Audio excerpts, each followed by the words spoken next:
Merci de rester avec nous. Nous avons rendez-vous avec un nouveau panel pour parler de la pandémie du Covid-19. Quelles consignes pour la suite des événements? Faut-il renforcer les mesures de prévention? Quelles sont les avancées en matière de thérapie concernant cette pandémie? C'est ce que nous allons voir avec deux invités. Le professeur Mounerou Salou nous fait l'honneur d'être avec nous. Professeur Salou, bonjour. Bonjour, monsieur Gilles. Bonjour, chers téléspectateurs. Vous êtes professeur de bactériovirologie à la faculté des sciences de la santé de l'université de Lomé. C'est exact. Ça veut dire que vous connaissez très bien le Covid-19. Hein.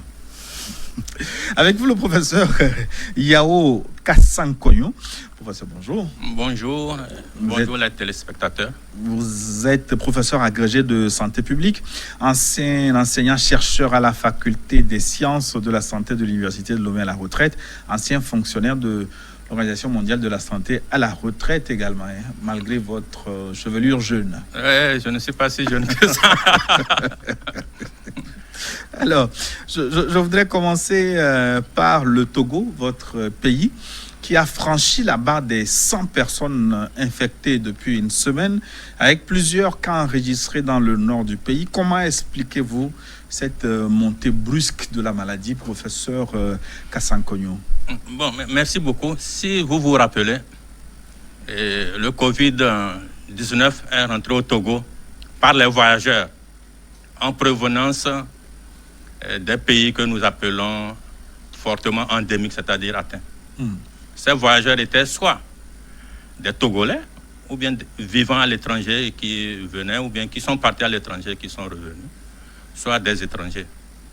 Maintenant, ces voyageurs, quand ils sont revenus, ils ont eu des contacts avec nos compatriotes nationaux. Et il y a eu la deuxième série d'infections qui a fait que le nombre augmente, disons, chaque jour. Maintenant, le nombre, pour répondre un peu à votre question précise, pourquoi cette augmentation sur la barre des 100? Pour ceux qui sont informés, il y a à peu près un peu plus de 10 jours, le Ghana a commencé son déconfinement. Qu'est-ce que ça veut dire déconfinement? Ça veut dire que les mesures qui étaient prises au niveau des frontières, au niveau des villes, sont relâchées petit à petit. Donc, c'était l'occasion pour certains compatriotes qui étaient à l'extérieur, donc qui étaient au Ghana, de revenir. Et quand on a testé certains d'entre eux, il y a eu un nombre relativement important qui était positif, ce qui nous a fait franchir la barre des 100 personnes. Donc, vous mettez en cause ceux qui sont venus, les éléments venus de l'Ouest. Alors, mais nous avons dit que les frontières ont été fermées. Il a été annoncé que les frontières sont fermées. D'où sont venus ces éléments? Ah, mais peut-être que le professeur Salou, tu peux dire un mot? Oui, parce que nous tous, nous savons de quoi il s'agit. Oui, merci, mais je crois que la réalité est tout autre. On ne pourra pas poster un agent des forces de sécurité de défense à chaque 1 kilomètre le long de la frontière. Vous savez comment nos familles sont reparties de part et d'autre de nos frontières qui n'existent que de non pas endroit. Et donc, il faut accepter, reconnaître que ces frontières sont poreuses par endroit, et c'est comme ça. Dans le désir de rentrer effectivement, les uns et les autres, nos compatriotes, arrivent à rentrer. Mais comment... ça m'amène à vous poser une autre question. Hein. Comment se fait-il que le Ghana, qui était en confinement au début de la maladie, comment se fait-il que les cas explosent finalement? On a enregistré plus de 1000 cas après le déconfinement en une semaine. Est-ce que ça veut dire que la stratégie du confinement ne marche pas finalement?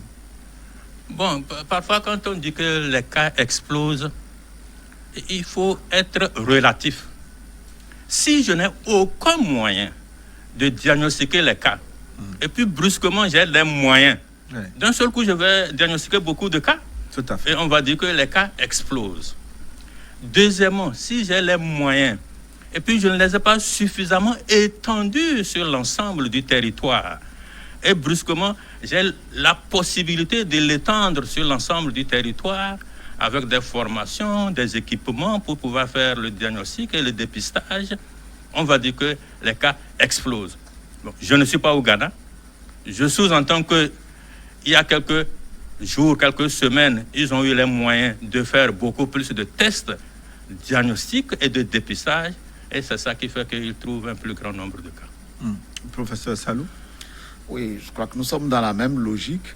Mais à cela, ce que je voudrais ajouter, c'est aussi la sensibilisation. Parce que dès l'instant où on fait le déconfinement, dans la conscience populaire, on pourrait peut-être penser que la maladie est derrière nous. Et peut-être, je ne suis pas au Ghana effectivement aussi, peut-être certains ont pensé que la maladie était derrière et donc on relâchait un peu en termes de mesures barrières, puisque la maladie, c'est par transmission, par contact. Et donc si on n'observe pas les mesures barrières, la probabilité de transmettre est beaucoup plus grande. Et je pense que c'est ce qui explique, en plus de ce que vient de dire le professeur Kassamkonyo, je suis certainement... Moi, je suis microbiologiste. Et nous, en microbiologie, on dit, vous ne trouvez que ce que vous cherchez. Alors, cela sous-entend que dans d'autres pays, les cas annoncés sont minorés, comme le Togo, par exemple, qui a une centaine de cas maintenant. Bon, pour le Togo, comme nous sommes membres du comité au niveau du département de la santé, nous savons ce qui se passe. Alors, qu'est-ce qui se passe? Maintenant, ce qui se passe, c'est que, comme je l'ai dit depuis le début, quand les voyageurs de l'extérieur viennent, on les suit. Dès qu'il y a des contacts avec ces voyageurs de l'extérieur, nous les appelons les cas contacts, nous les suivons. De plus, il y a certains aspects que peut-être qui n'apparaissent pas souvent. Vous savez qu'il y a une ligne 111 qu'on a donnée et on dit au cas où vous avez une suspicion ou bien une crainte que quelqu'un a des signes qui évoquent, appelez. Donc, au niveau du département de la santé, ils suivent ces appels de 111. Et avant que nous ne venions à cette séance, il y a eu ce que nous appelons des alertes par cette ligne de 111 venant de l'ensemble du territoire national. Donc, quand il y a ces alertes, il y a des éléments du département de la santé qui vont pour vérifier l'information et éventuellement pour faire les tests nécessaires.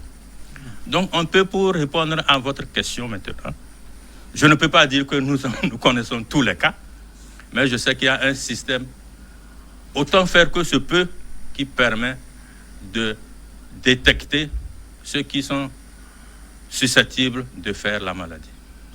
Pourquoi ne pas procéder à un dépistage massif? Ça s'est passé dans certains pays et ça s'est révélé positif dans la lutte. Pourquoi on ne teste pas davantage de gens? Professeur Salou. Merci. Je crois que le Togo est dans cette approche. Mais avant de faire ce dépistage massif, vous savez, dans la riposte, vous connaissez la CNG et les différentes cellules sectorielles au niveau des différents ministères et les cellules locales au niveau des préfectures. Et à côté de cela, il y a un conseil scientifique qui appuie toute cette coordination pour apporter des éléments de réflexion.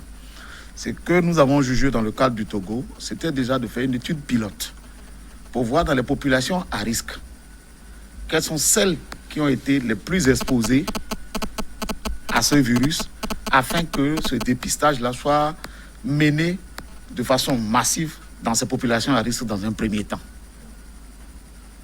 Sinon, le projet est en vue au Togo. De toutes les façons, dans certains pays, ce dépistage massif est d'actualité. Dépistage de masse, donc, dans de nombreux pays africains, tandis que le coronavirus progresse. L'exemple du Nigeria dans ce reportage réalisé il y a quelques jours. Le Nigeria a lancé une opération de dépistage pour identifier les personnes infectées afin d'enrayer la propagation du virus. Médecins et infirmiers du ministère de la Santé ont été déployés dans les faubourgs d'Abuja, la capitale fédérale, à la rencontre de la population. Ça me donnera le courage de dire qu'il n'y a rien qui cloche chez moi et ça m'incitera à être plus prudent lorsque je reste près des gens ou des personnes que je côtoie. C'est pour ça que je suis ici. Dépistage également dans cette localité au nord de Johannesburg. L'Afrique du Sud compte près de 2500 cas de Covid-19, mais les craintes grandissent et le coronavirus pourrait se propager rapidement dans les nombreux bidonvilles du pays. Pour juguler cette avancée, les autorités sanitaires utilisent des installations de tests mobiles et font du porte-à-porte avec succès. C'est très important parce que si vous ne vous faites pas tester, vous ne savez pas si vous l'avez. Et en plus de cela, vous allez le transmettre à d'autres personnes. Ces autres personnes vont également le transmettre à d'autres personnes, puis ça se répandra partout. Nous allons tous en mourir. Il est donc plus sûr de se faire tester. Les masques font aussi partie de l'arsenal pour freiner la propagation de la maladie. Au Cameroun, ils sont obligatoires. Des ateliers de couture se sont reconvertis en unités de fabrication de masques lavables et réutilisables. Des masques de plus en plus populaires au sein de la population, qui s'approvisionnent auprès des vendeurs ambulants, comme ici, à Douala. Seul problème, ces masques ne sont pas à la portée de tous. Normalement, le cash ne devait même pas être vendu. Ça devait être quelque chose qu'on devait partager à tous les Camerounais, qu'ils soient pauvres ou riches, dans tous les coins du Cameroun. Parce que ce n'est pas tout le monde qui a l'envie de payer le cash, vu la crise actuelle. Le manque d'argent et de travail. Dans un township du Cap, des émeutes ont éclaté. Des habitants ont bloqué les routes et la police a tiré des balles en caoutchouc lors d'une manifestation pour réclamer des livraisons d'aide alimentaire à l'État. Le pays est confiné pour enrayer la propagation du coronavirus. Ce ne sont pas des animaux, ce sont des gens qui ont faim. Ces gens ne cherchent que de la nourriture. Je vous en prie, je ne pense pas que Ramaphosa fasse quelque chose, alors nous préférons mourir du coronavirus que de mourir de faim dans nos maisons. Même dilemme au Kenya. Une distribution d'aide alimentaire s'est transformée en une violente bousculade dans le bidonville de Kibera, à Nairobi. Ici, les gens ont du mal à joindre les deux bouts. S'ils craignent le coronavirus, ils redoutent encore plus la faim, alors que le pays risque de remplacer le couvre-feu nocturne actuel par un véritable confinement. Des émeutes qui font craindre le pire. Raison pour laquelle les pays du G20 ont annoncé un moratoire sur la dette pour aider les pays pauvres à faire face à la pandémie. Un geste positif, mais il faudra aller plus loin. C'est l'avis largement partagé en Afrique. Le continent est encore relativement peu touché, mais l'on craint des conséquences économiques dévastatrices, ainsi qu'une flambée de la maladie sur un continent où les systèmes de santé sont notoirement insuffisants. L'endettement total du continent africain est estimé à 365 milliards de dollars, dont environ un tiers dû à la Chine. À Kinshasa, ce militant plaide pour une meilleure gouvernance. Sans cela, rien ne changera. Si ces fonds sont bien utilisés, à cette condition-là uniquement, le peuple pourra ressentir les effets d'une telle décision. Des enfants décriés par une population qui craint la contamination. Pourchassés par des policiers chargés de faire appliquer le couvre-feu, ces jeunes qui vivent dans les rues de Dakar se tournent vers les associations pour reprendre des forces et échapper au coronavirus. Dans la capitale sénégalaise, ils sont des centaines, voire des milliers, parfois âgés de 5 ans à peine, à vivre dans la rue. Avant le coronavirus, on allait chercher à manger chez certaines personnes généreuses. Mais avec la maladie, tout le monde a commencé à se méfier et à prendre des mesures de sécurité. Ils ont arrêté de nous donner l'aumône.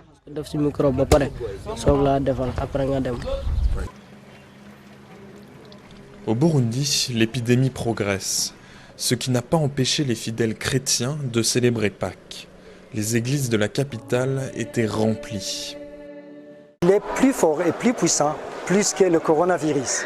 C'est pourquoi pour nous célébrons celui qui a le pouvoir et la force de guérir, même ceux qui sont malades. Les autorités n'ont pas jugé utile non plus de mettre fin à la saison de football. Alors, de nombreux spectateurs ont assisté aux matchs, comme ceux de la Coupe du Président à Bujumbura. Le manque de mesures sanitaires pour lutter contre l'épidémie pourrait avoir de lourdes conséquences pour le Burundi. Voilà, donc la situation dans différents pays africains. Nous allons voir ce qui se passe un peu au Burkina Faso aussi. Nous allons tenter de rentrer en ligne avec Constantin Coubertesier Dabiré, qui est conseiller spécial du Premier ministre burkinabé. C'est un expert en partenariat public-privé. Monsieur Dabiré, est-ce que vous nous recevez à Ouagadougou? Bonsoir, Monsieur Boko, je vous reçois très bien à Ouagadougou. Merci donc d'être avec nous en direct. Alors, au Burkina Faso, comment vivez-vous avec le coronavirus? Que se passe-t-il exactement? Comment vous vivez la situation? Quel est le point aujourd'hui de la pandémie chez vous? Merci beaucoup, Monsieur Boko. Et je dirais qu'en tant que citoyen burkinabé, je constate effectivement que cette pandémie du coronavirus concerne également le Burkina, qui fait partie donc des pays africains les plus affectés par cette pandémie. Heureusement que le gouvernement burkinabé a su prendre très tôt des mesures, des dispositions pour pouvoir endiguer cette pandémie, avec notamment la mise en place d'un comité qui a pour mission de gérer cette crise, des dispositions pour la prise en charge des malades du coronavirus et également des mesures de confinement comme au Togo d'ailleurs, et le couvre-feu également qui permet donc aux autorités de pouvoir, je dirais, gérer, maîtriser la pandémie. Voilà ce que je peux dire en tant que citoyen burkinabé. Mais je reconnais que cette pandémie a affecté Burkina Faso, affecte l'économie. La preuve, comme au Togo, vous constaterez par exemple au niveau de l'éducation et de l'enseignement supérieur, toute une économie qui tourne autour donc de l'enseignement, de l'éducation, avec la fermeture des écoles. Toutes ces personnes qui d'une façon ou d'une autre étaient impliquées dans cette économie, tous ces commerçants, ces vendeuses, ces hommes d'affaires qui travaillaient donc dans ce domaine de l'éducation se retrouvent aujourd'hui plus ou moins sans activité, sans revenus. Et il va s'en dire forcément que les familles se trouvent donc affectées. Quand je prends également le domaine de transport, tout comme au Togo, avec le confinement, avec le couvre-feu, vous constatez également que le transport urbain, même je dirais le transport de marchandises, a beaucoup ralenti. Et cela a forcément un impact sur les acteurs du transport, un impact sur tous les employés qui travaillent dans ce secteur. Donc, c'est dire que cette pandémie a affecté beaucoup de personnes. Heureusement, je contacte un burkinabé. Heureusement qu'à ce niveau également, il y a des dispositions qui ont été prises au niveau du gouvernement pour alléger le fardeau des ménages. Oui. Vous le dites, le gouvernement prend des mesures pour alléger, comment on dit, le déconfinement. Il me semble que des mesures sont en train d'être prises pour la reprise des classes également. Il me semble qu'il ne me reçoit pas exactement. On va le laisser terminer son développement. Je crois savoir que sur le plan également, donc au niveau du gouvernement, des dispositions ont été prises en place pour mettre des instruments adaptés au financement de l'économie et pour permettre justement à ces populations à faible revenu, vous voyez qu'à plusieurs reprises, on revient sur la question des populations à faible revenu, de ne pas trop ressentir les effets néfastes de cette pandémie. Alors, donc, je demandais tantôt qu'on envisage le déconfinement, la reprise des cours, avec les cultes également au Burkina Faso. Est-ce que vous pensez que c'est trop tôt pour reprendre les activités ou pour sauver l'économie qui est en détresse, vous pensez qu'il faut partiellement déconfiner la population? Merci.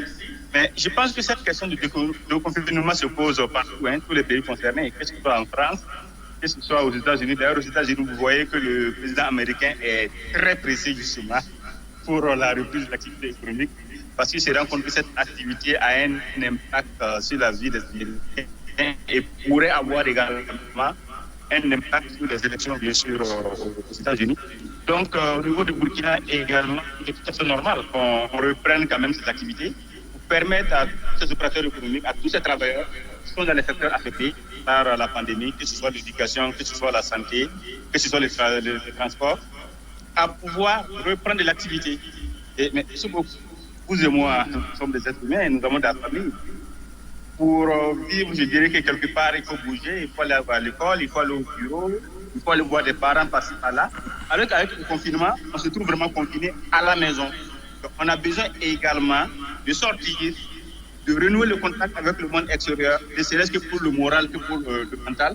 Donc, je me dis qu'il est tout à fait normal qu'on reprenne progressivement, qu'on attache avec la vie quotidienne, la vie de tous les jours.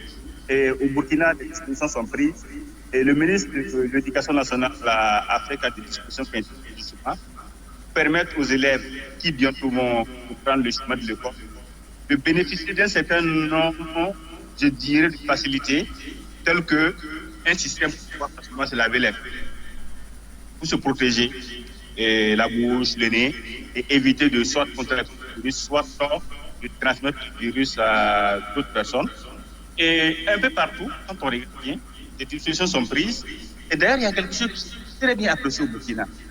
Vous avez une initiative citoyenne qui a été développée par l'Assemblée nationale, le président de l'Assemblée nationale, sa tête, et qui consiste à mobiliser des ressources propres des Burkinabés pour venir en aide toutes les personnes affectées par le coronavirus. Donc voici là un certain nombre de dispositions qui sont prises pour faciliter la reprise des activités, de la vie quotidienne, et permettre donc au Burkina de renouer avec le passé, de connaître une vie normale, même si c'est dit pas. Après ce confinement, qu'on le veut ou pas, la vie ne reprendra pas comme si rien ne s'est passé. On va tirer les leçons et elle va reprendre certes, mais bon, il faut faire avec. Merci. Constantin Coubertésier d'Abiré. Je rappelle que vous êtes conseiller spécial du Premier ministre burkinabé, expert en partenariat public et privé. Nous aurons peut-être l'occasion de revenir dans un autre rendez-vous pour que vous nous parliez des stratégies à développer pour renouer ce partenariat, relancer l'économie dans un contexte extrêmement difficile. Merci infiniment Constantin d'Abiré. Retour ici donc au plateau avec nos deux invités, le professeur Salou Monero qui est professeur de bactériovirologie et le professeur Yao Kassankognon qui est professeur agrégé de santé publique. Vous avez écouté, dans les différents pays, la situation est presque la même, à l'exception du Burundi, où on continue de faire comme avant, en comptant sur l'œuvre salvatrice du Christ, professeur Salou. Est-ce que c'est une bonne stratégie? Personnellement, je dirais, l'histoire a voulu qu'on coupe l'histoire naturelle de la maladie pour éviter qu'un grand nombre de personnes soient affectées. Donc à l'échelle mondiale, vous avez vu les stratégies de confinement un peu partout. À l'exemple du Togo, nous pensons très personnellement que cette approche a peut-être des avantages, mais elle a beaucoup plus d'inconvénients. Parce que si le virus entre dans la communauté, sa propagation va aller de telle sorte que, connaissant les structures en matière, j'allais dire, des infrastructures hospitalières, je ne suis pas sûr que le pays soit capable de faire face à la survenue des cas. Parce que même les pays développés, dits développés, ont montré leurs limites. Alors, professeur Kassankognon, est-ce que manifestement, je parle quand même en nation façonnée de l'OMS, est-ce que manifestement, est-ce que ce virus n'est pas moins dangereux dans les pays africains qu'ailleurs? On a aujourd'hui les chiffres pour parler. Bon, c'est l'impression que nous tous on a. C'est mieux qu'une impression, parce que la maladie a démarré, ça fait bientôt 2 mois. Bon. Le Togo est à 100 de cas, ce qui avait déjà atteint des milliers de cas dans d'autres pays. Bon, ça, c'est ce que vous dites en tant que peut-être citoyen, en tant que journaliste. Je répète et je reprends mes mots. On a l'impression. Et nous, en santé publique, nous surveillons. Nous collectons les données. Et à partir de ces données, nous faisons l'analyse. Maintenant, quand je dis l'impression, c'est vrai que la maladie est rentrée ici au Togo et en Afrique à peu près il y a 2 mois et que nous n'avons pas le même grand nombre de cas qu'en Europe. Mais il faut reconnaître qu'en Europe, la maladie est arrivée au moment où les conditions climatiques étaient fraîches. Pour ceux qui connaissent l'Europe, la maladie est arrivée dans des conditions qui ne sont pas les mêmes que les conditions africaines. Je m'explique, je sais qu'en Europe, il y a beaucoup de transports en commun, beaucoup de transports par le métro et il y a beaucoup d'attroupements. Alors qu'en Afrique, c'est surtout dans les grandes villes qu'on retrouve ça. Et quand vous regardez, la plupart des épidémies, ça se situe également dans les grandes villes, même si ce n'est pas à un niveau aussi élevé, c'est dans les grandes villes. Maintenant, la question que moi, personnellement, je me pose, si les pays africains arrivent à des périodes d'attroupement de personnes, maintenant, je pense au Togo. Au Togo, il y a des périodes où il y a des fêtes traditionnelles. Il y a Agobozan. Il y a la prise de la pierre sacrée. Il y a la période de la fête des ignames, etc. Je me pose la question, s'il y a des cas, est-ce qu'il n'y aura pas des flambées comme en Europe? Donc, pour le moment, vous vous dites, oui, moi je dis, nous avons l'impression et nous allons vérifier peut-être d'ici encore 1 mois, si l'impression là, ça devient ce que vous dites, ou bien non, c'était qu'une simple impression. Si vous étiez représentant de l'OMS au Burundi, en Bujumbura, qu'auriez-vous conseillé au président de la République qui croit à la protection du Christ en laissant la population dans les rues? Bon, je pense que le représentant de l'OMS au Burundi l'a déjà fait. Et vous avez utilisé le bon mot. Le conseiller, qu'auriez-vous conseillé? Souvent, je dis le conseiller conseille et le décideur décide. Maintenant, je l'aurais conseillé basé sur les données scientifiques du Burundi. Parce que je n'ai pas encore les données en ce qui concerne le Burundi. Ce que je sais, c'est que le Burundi a été l'un des rares pays où on a eu les cas un peu tardivement par rapport aux autres pays. Est-ce que c'est lié à la capacité de diagnostic ou bien non, c'est lié au comportement? Donc si j'étais conseiller au niveau du Burundi, je résume, je lui aurais donné des conseils basés sur les données du Burundi. C'est ce que je peux dire parce que je n'ai pas les données du Burundi. En tout cas, ce n'est pas seulement au Burundi qu'on croit en la protection spirituelle. Le roi des 108 en appelle au monde pour combattre le coronavirus en Côte d'Ivoire. À Krinjabo, village situé dans l'est du pays, Sa Majesté Amon Ndoufo V, même s'il respecte les mesures barrières, compte aussi sur les pratiques coutumières pour lutter contre le coronavirus et protéger son royaume de 3 millions d'habitants, essentiellement en Côte d'Ivoire, mais également au Ghana voisin. La Côte d'Ivoire qui a dépassé la barre symbolique de 1000 cas déjà. Reportage. Instant solennel au son des tam-tams dans la cour royale de Kridjambo, petit village au sud-est de la Côte d'Ivoire. Même s'il respecte les mesures barrières, Sa Majesté Amon Ndoufo V compte aussi sur les pratiques traditionnelles pour lutter contre le coronavirus et protéger son royaume de près de 3 millions d'habitants. À travers cette cérémonie de libation, le roi demande à Dieu, aux mânes des ancêtres, d'éloigner le coronavirus de son royaume, de la Côte d'Ivoire et du monde. Conformément à la coutume, il va implorer, il va faire une libation dans ce sens pour que Dieu fasse en sorte que cette maladie finisse définitivement, disparaisse définitivement. Habituellement consacré aux cérémonies populaires extraordinaires destinées à lutter contre les calamités, notamment la sécheresse, les mauvaises récoltes ou les inondations, cette libation spéciale anti-Covid-19 a mobilisé peu de monde afin de respecter l'interdiction de rassemblement de plus de 50 personnes. Donc, il faudrait que nous ayons un examen de conscience. À partir de cet examen de conscience, nous pouvons, alors, adresser la parole au Tout-Puissant parce qu'il y a Dieu et le Roi. C'est pour cela que le roi fait la libation. Une prière à Dieu, une prière aux man, ceux qui voient l'invisible, de pouvoir alors nous secourir, nous sauver la vie, sinon ce serait la disparition du monde entier. Et de notre...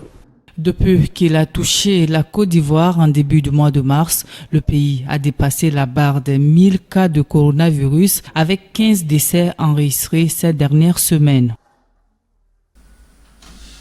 Aïcha Atidjobo pour son reportage à Kinjabo, en Côte d'Ivoire.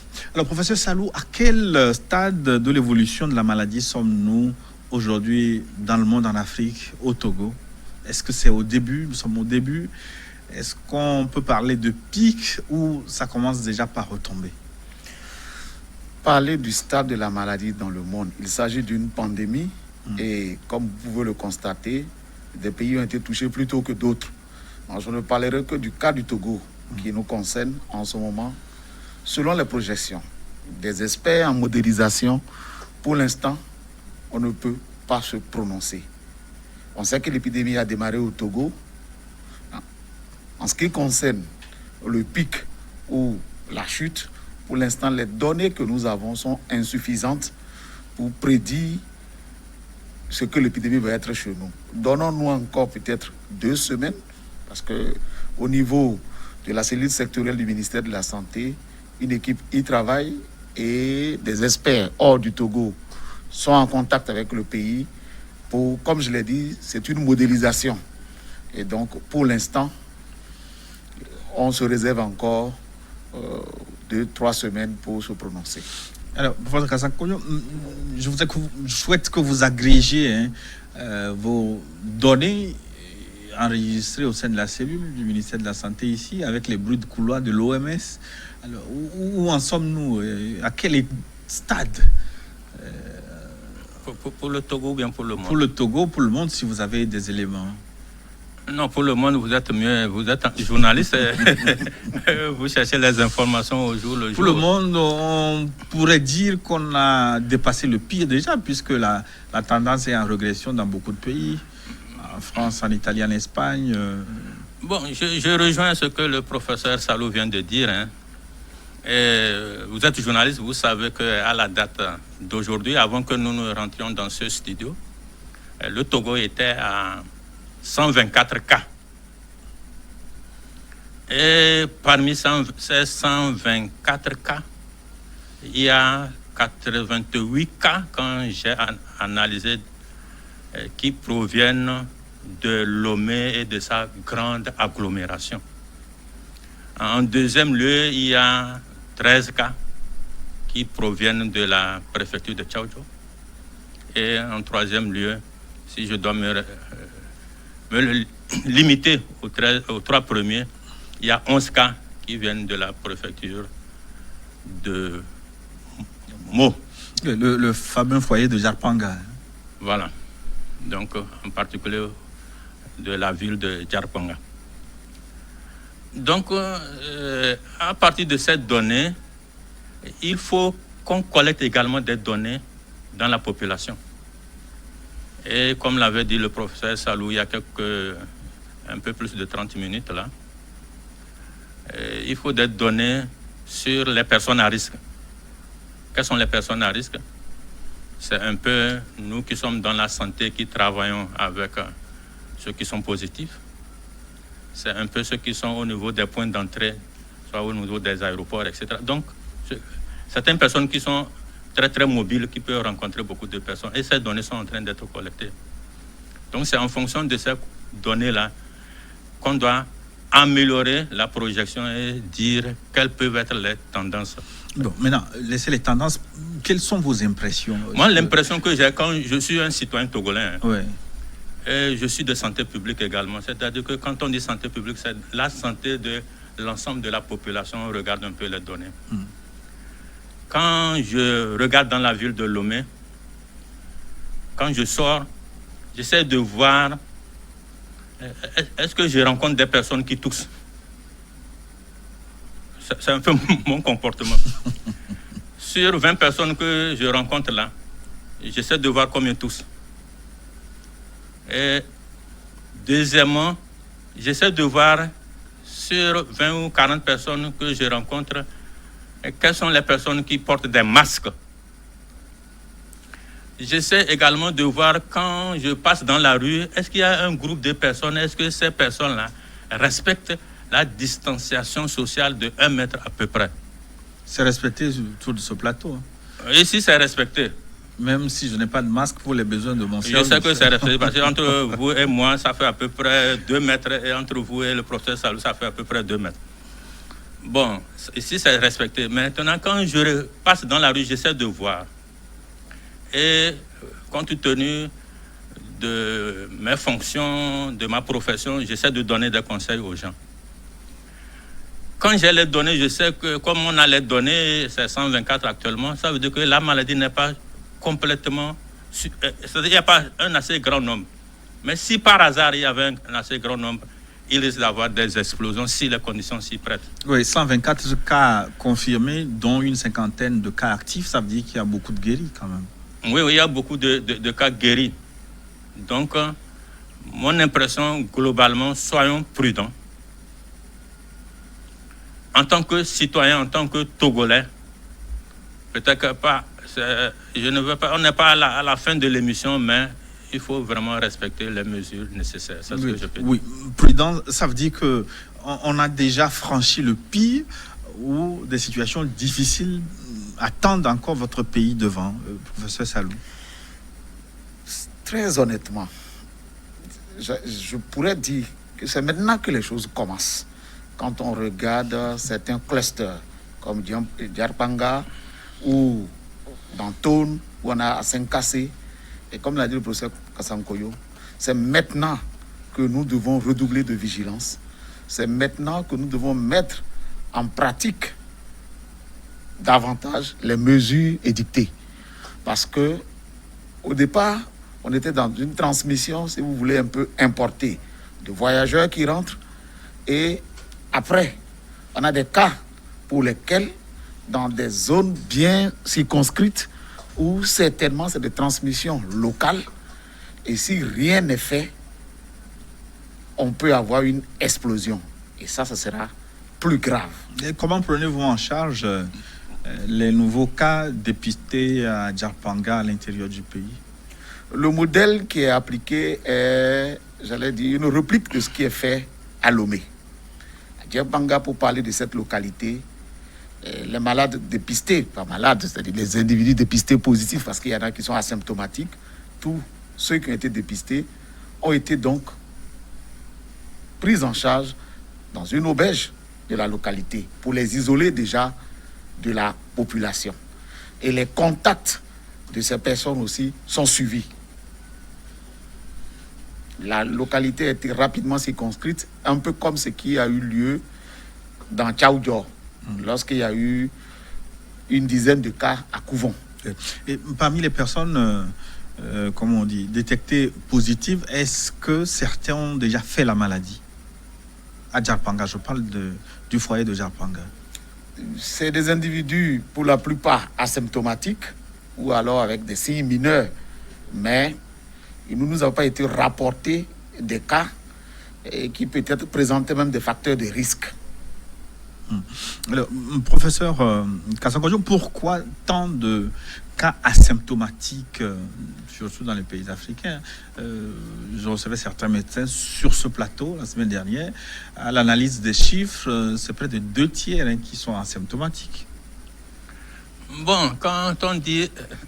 est-ce que... Bon, vous avez posé une question tout de suite. Est-ce que parmi les cas de Djarpanga, certains ont fait la maladie? Tout dépend de comment nous définissons la maladie. Si aujourd'hui, la personne ne sent aucun signe et qu'on prend le test de la personne et qu'on trouve le Covid là, on considère que c'est un cas.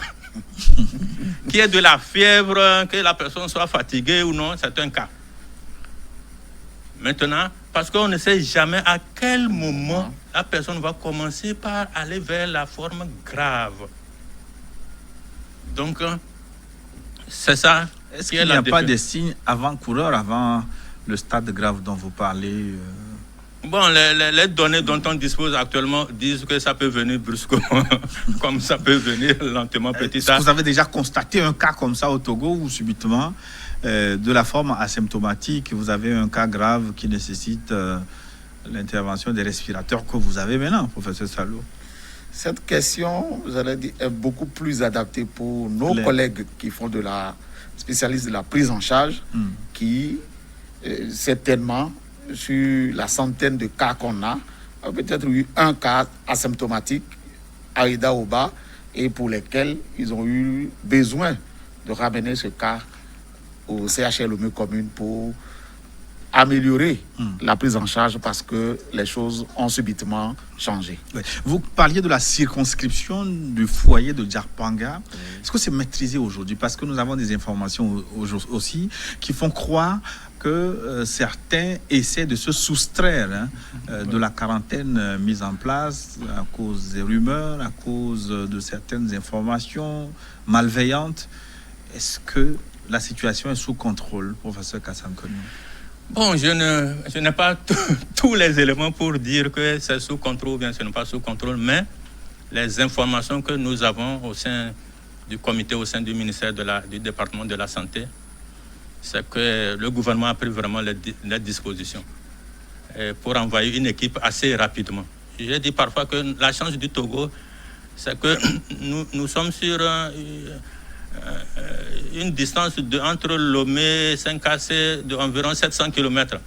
Donc ça a été fait assez rapidement.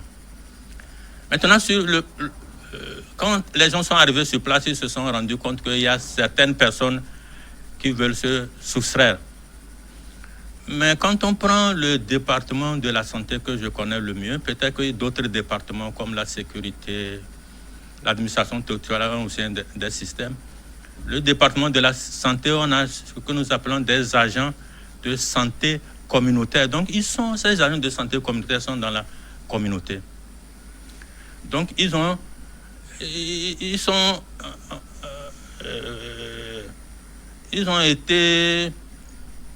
on leur a demandé de faire leur travail depuis un certain temps. Donc, pour ces cas bien précis, on leur a dit, voilà, il y a tel nombre de personnes, etc. Essayez dans vos communautés de voir si on peut les retrouver. Deuxièmement, je sais que le département de la santé, le département de la sécurité travaillent ensemble et essaient de retrouver ces personnes. Parce qu'au moment, avant de dépister la personne, on a au moins son contact, quoi. Voilà ce que je peux dire. Et les informations que nous on avait, c'est qu'il y avait seulement une personne qui n'avait pas pu être retrouvée. Mais je ne sais pas, ça c'est jusqu'à hier, on ne sait pas si on l'a retrouvé ou non. Peut-être que vous avez plus d'informations que nous.